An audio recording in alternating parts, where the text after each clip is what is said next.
without further ado, we got a very special guest tonight. We are going to be joined by OG King Kurt. He's here with us right now, man. And without further ado, King Kurt, how you doing tonight? Hey, I'm doing good. I'm just honored to be here. Always willing, to help out the community in any way that I can. Yeah, man. It's definitely, we talked before, and you're just a genuine guy, and guys like we were talking about, there's the guys on Twitter meeting somebody in real life, and King Kurt's definitely one of those guys that he's just a humble person, wants to support y'all.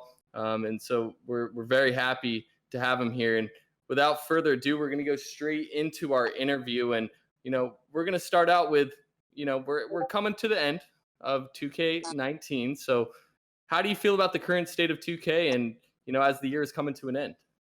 Typically, this is right around that cold era 2K, where it's pretty much everybody's anticipating the new 2K. It's still good to see that a lot of leagues are still going on, a lot of tournaments are still being played, and just people overall just still enjoying the game as much as they can, and still keeping their skills up. And before you know it, we'll be right around the corner. 2K20 will be out. Yeah, I mean, it's crazy. It feels like this year has flown by. It's been, for me personally, it's like you just said, it's exciting to see a lot of these tournaments still going on. A lot of people consider it kind of dead towards this point of year, but we still got a lot of competition. The post-draft era coming to an end. But as we're ending the year, we had some big news coming from where you found the MPBA, and now you guys are partnering up with Geekleets and the MPBA Nationals. So what's your current involvement with that? And can you explain a little bit what's going on there? Basically, just to let people know that may not know, as far as I'm one of the founders of the MPBA. Taiwan Fairley, who coaches Mavs GG in the 2K League, and then also Lawrence West, who's worked with Talents GC in the NBA 2K League. We pretty much formed the league back in 2014, 2015. Just a little bit of clarity on that. But far as our partnership with Geekleets is basically, it's pretty much that, it's their event.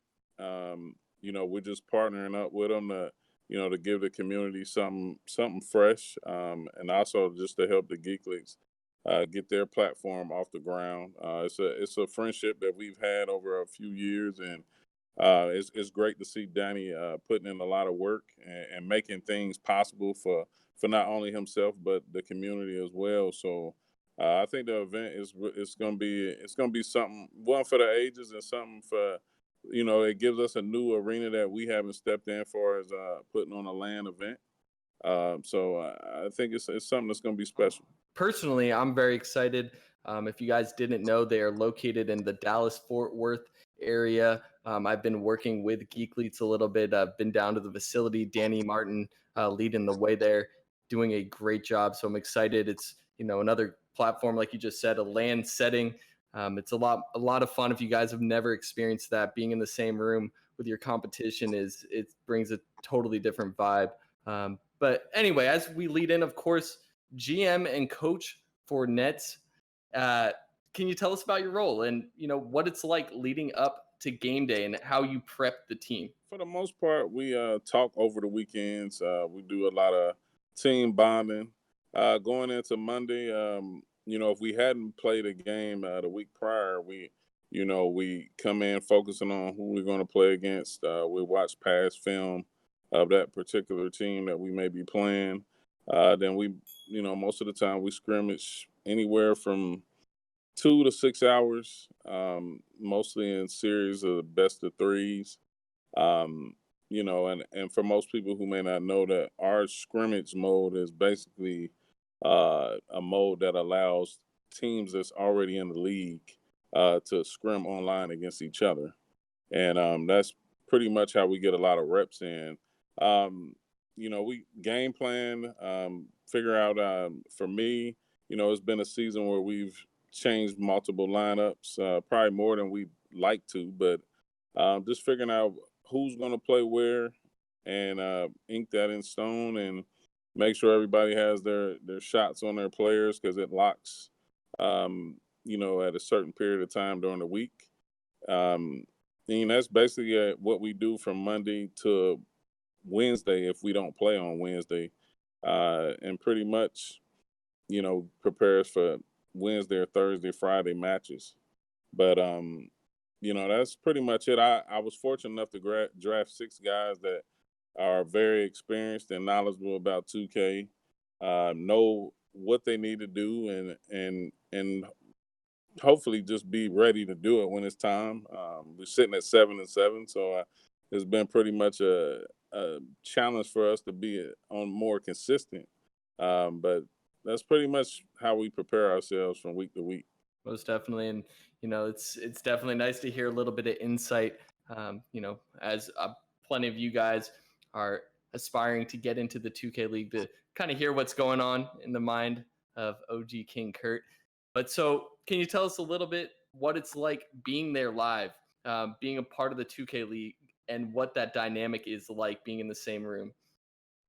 Uh, First and foremost, I'd like to say, like, compared to watching the Twitch and being there live, is you don't get the witness the trash talk at the same level. Also, the fan engagement from time to time. When it's packed in there, and it's a tight game, and is just unlike any other, and you got the live broadcast. Now, this year they added the sideline reporters. You have your pregame footage. Just a lot of moving parts going on that adds to the excitement of it. Also, outside of the arena, they set up gaming laptops where people can play actually on a league build and get to experience it to that level. But just watching players who love to play the game at the highest level is nothing like it. I'd advise anybody, if you're in the New York area or if you're anywhere where the in season tournaments are being held, that you try to take time and get there, because once you experience it, then I think the level of energy put towards that grind changes. Yeah, most definitely. And obviously, I'm wanting to go up there to New York and experience it myself. But with my experience with Geekleets, it's incredible. Like you said, that trash talk, you can really feel it, man, when that guy is sitting right across from you. So it's a lot of fun. Brings a different feel to the 2K experience. And so, leading to the next question, what do you look for when you're putting a team together? Characteristics on and off the court. What do you feel is most important? For me, in my first season with NetsGC, it was more about trying to get players that would represent the organization in a manner, to be reputable. It's always about competition at the end of the day, but you just want to have the right guys, that knowing that every day when they wake up, they're representing the NBA organization. And for me, my first 2 picks with Nate Call and Shockey in the expansion draft, they're veteran like players. Nate coming off a championship season with Knicks Gaming, and Shockey being an inspiration to a lot of people. He went undrafted and got a free agent call, went the first and only undrafted player that's currently playing in the NBA 2K League right now. And just great high character individuals that I felt would be a good core to build off of. And leading into the draft, Wavy was my first round draft pick at point guard. Picked Shuttles in a second round, Lab in the third round, and it's Chaz in the fourth round. And pretty much it's been a brotherhood. We enjoyed each other on and off the stage. Not to say this, it hasn't been a little bump here in the road there. You got 6 players coming together. Never lived around each other, Yep. never spent time with each other. And in my case, most of them, with the exception of Nate and Chaz, they played on the same pro-am team, but we had a dynamic where most of them had never played together, so it was getting familiar with one another, on the game, off the game, and it's been a fun experience. I mean, almost one of those like you don't want to end, but we've experienced highs, lows, and mids, and we still find ourselves in the middle of a playoff chase right now. Yeah, well, I mean, well, you're sitting at 7-7, I believe. Is that correct? Yes. So yeah, I mean, hey, it's tight, but it sounds like you guys got something going on, and it's always nice to hear. Definitely team chemistry plays a very important role. So it's definitely good to hear that you guys are getting along. But so as we enter into our last two questions here, we're getting into season three coming up next year in 2K20. Any thoughts of what you would like to see in 2K20 as well as in the league?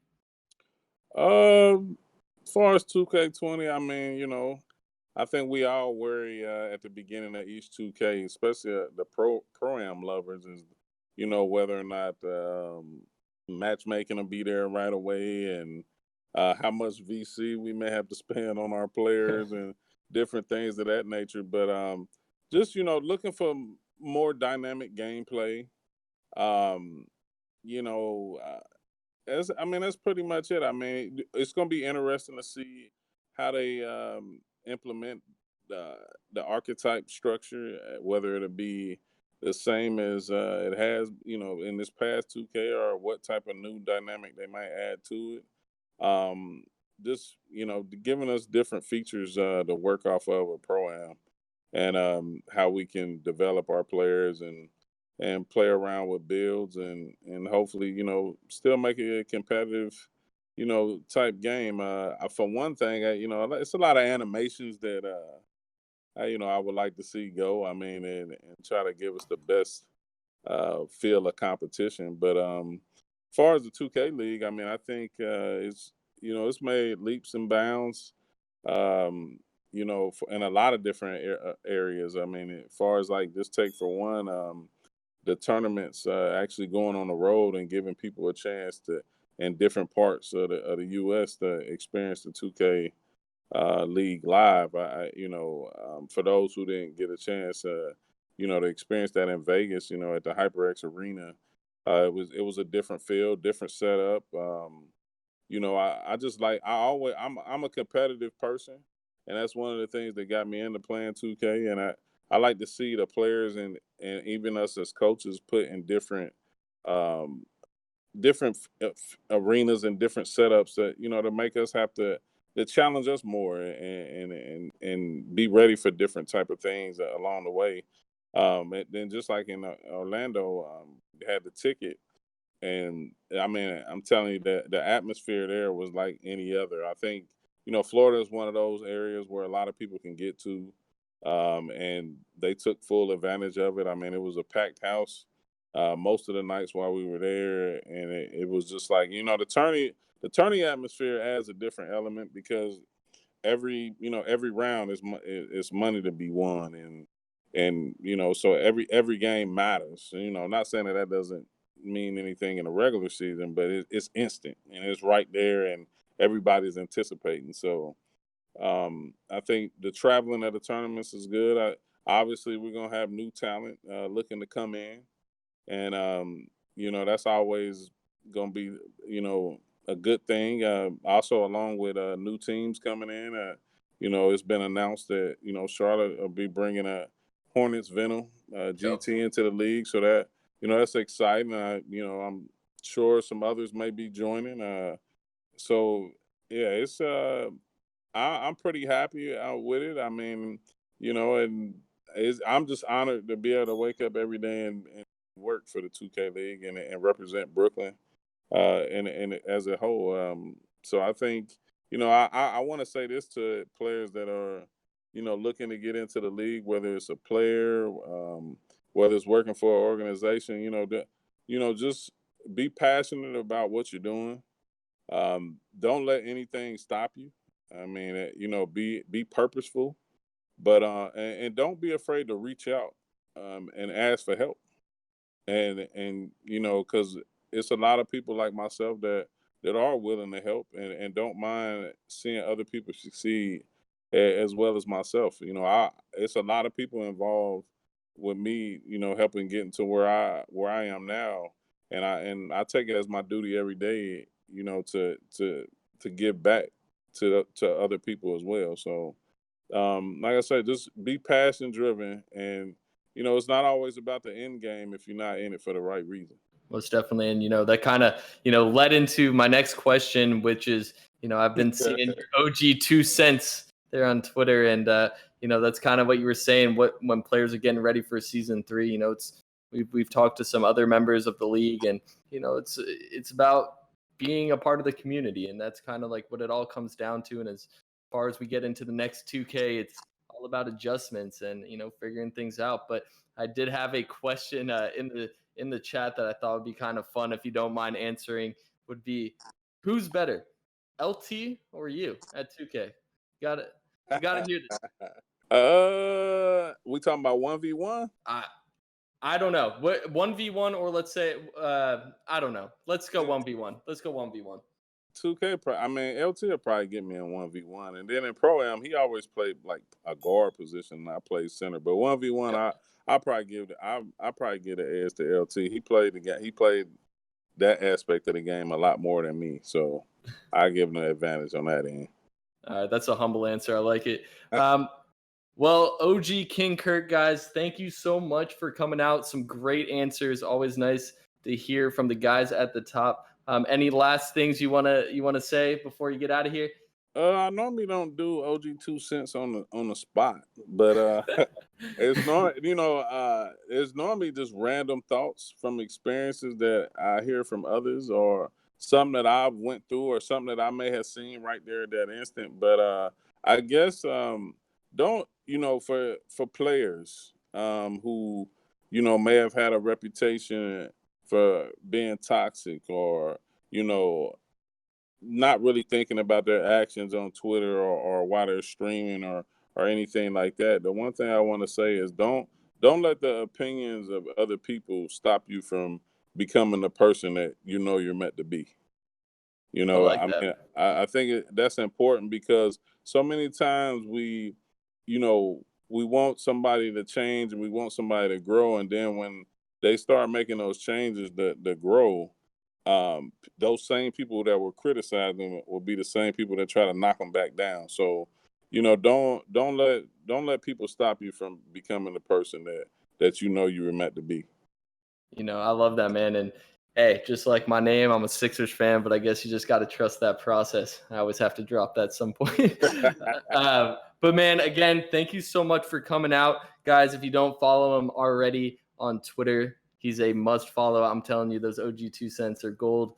But good luck to you, CURT, as you get into the playoffs. And, we look forward to seeing you do some big things. And I look forward to the MPBA Nationals. So it's going to be a lot of fun. Okay, I appreciate that. And then, make sure you, for the MPBA Nationals, follow Geekleets on Twitter for all your questions and registration. And thank you guys for having me. It's a pleasure, and I look forward to seeing what you guys do with the league, with your league, and everything like that. And don't hesitate to hit me up. Most definitely. All right, guys. So that was OG King CURT with Nets Gaming coming out on our first episode of Ball Talk of Season 3. We are going to do a short transition here in just a second. So, guys, hang tight. We're going to be going into our mock drafts and more. So if you guys just give us 1 second, we're going to go and continue Ball Talk.